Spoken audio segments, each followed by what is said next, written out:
एक बार की बात है। गौतम बुद्ध अपने शिष्यों के साथ एक गांव से दूर किसी बड़े नगर की तरफ जा रहे थे। गर्मी का दिन था और रास्ता भी बहुत लंबा था। गौतम बुद्ध अपने शिष्यों सहित बहुत देर से चल रहे थे, जिस वजह से उन्हें बहुत प्यास लगती है। वहाँ से कुछ ही दूरी पर बरगद के एक वृक्ष की एक घनी छांव थी। सभी लोग उस वृक्ष के पास पहुंच जाते हैं। महात्मा बुद्ध अपने शिष्यों सहित वृक्ष की घनी छांव के नीचे विश्राम करने लगते हैं। बहुत देर से चलने की वजह से सभी का गला प्यास से सूख रहा था।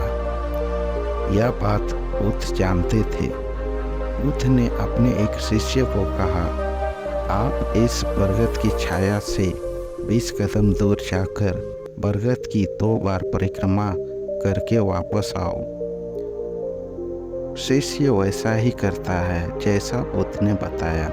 परिक्रमा के बाद जब शिष्य महात्मा बुद्ध के पास आया तो बुद्ध बोले कि क्या आपको किसी ठंडी हवा का अनुभव हुआ था? शिष्य बोला, हाँ महात्मा बुद्ध, उस उत्तर दिशा की तरफ से मुझे कुछ ठंडी हवा का अनुभव हुआ था। शिष्य की यह बात सुनकर महात्मा बुद्ध शिष्य से तुरंत बोले कि उसी दिशा में चले जाओ। जरूर वहाँ से कुछ ही दूर पर एक तालाब अवश्य मिलेगा। उस तालाब से सबके लिए पानी लेके आओ। शिष्य उसी दिशा में जब कुछ दूर जाता है तो वहाँ सच में एक तालाब होता है।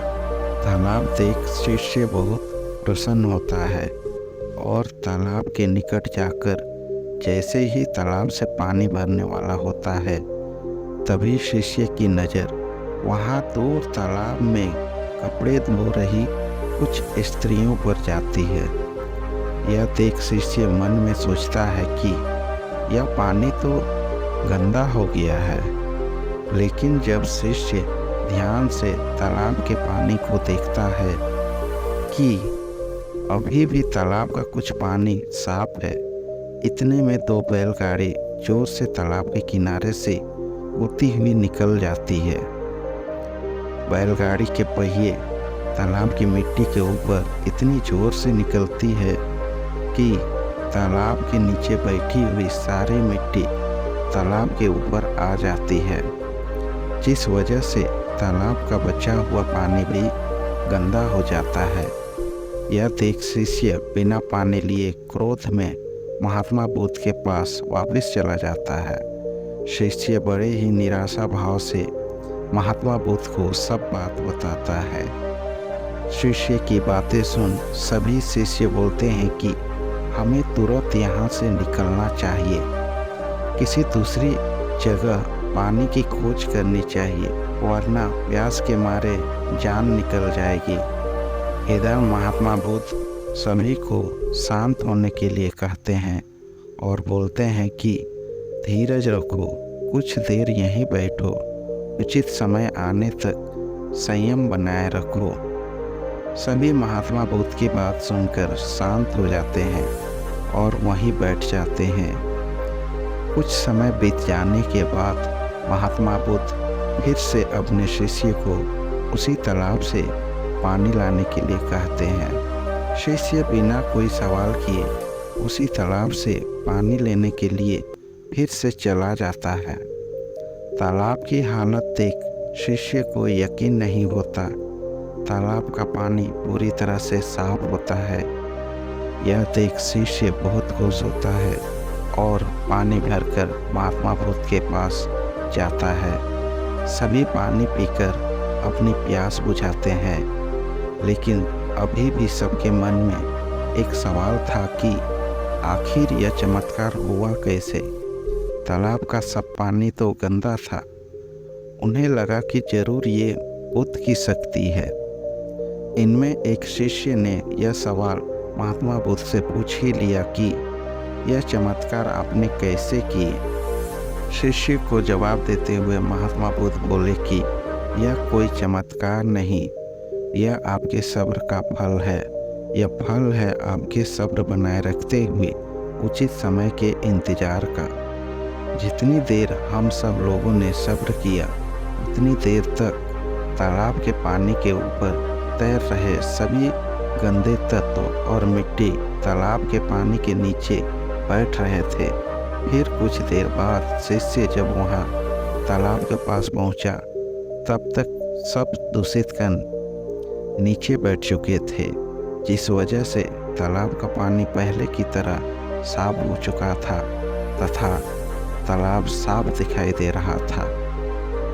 यदि उस समय आप लोगों ने सब्र न किया होता, धैर्य न रखा होता, तो आप सब इतनी गर्मी में पानी की खोज में प्यासे रहकर शायद अब तक मृत्यु को प्राप्त हो गए होते, क्योंकि यहाँ से अगला कोई तालाब है या नहीं, और होगा भी तो क्या उसका पानी साफ होगा या नहीं।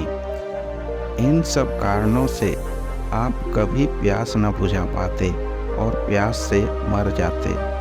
फिर इतना बोलने के बाद महात्मा बुद्ध शिष्यों को एक सीख देते हुए कहते हैं कि जैसी स्थिति हम लोगों के समक्ष आज आई है, वैसी स्थिति और मुश्किल दौर जिंदगी के हर मोड़ पर आएंगे। तब उस समय भी आपको ऐसे ही संयम बनाए रखना होगा और अपने विवेक से काम लेते हुए ही आपको एक उचित फैसले के साथ सही नतीजे पर पहुंचना हो। हर मुश्किल दौर में सब्र रखते हुए ऐसे ही शांत मन से ही कोई फैसला लेना चाहिए जिसका आपके और दूसरे लिए अच्छा हो, क्योंकि ऐसी स्थितियों में लोग अक्सर गुस्से में आकर अपना सब्र खो देते हैं और गुस्से तथा जल्दबाजी में गलत काम और फैसला कर बैठते हैं, जिसका बुरा परिणाम उनको भविष्य में देखने को मिलता है, जिसमें खुद का नुकसान अधिक होता है। हमारे द्वारा लिया गया आज का फैसला हमारे आने वाले कल की खुशी और दुख को निश्चित करता है। दोस्तों, आपको ये कहानी अच्छी लगी तो हमारे चैनल को सब्सक्राइब जरूर करें। इस तरह की कहानी आपके लिए इस चैनल पर मिलती रहेगी। धन्यवाद।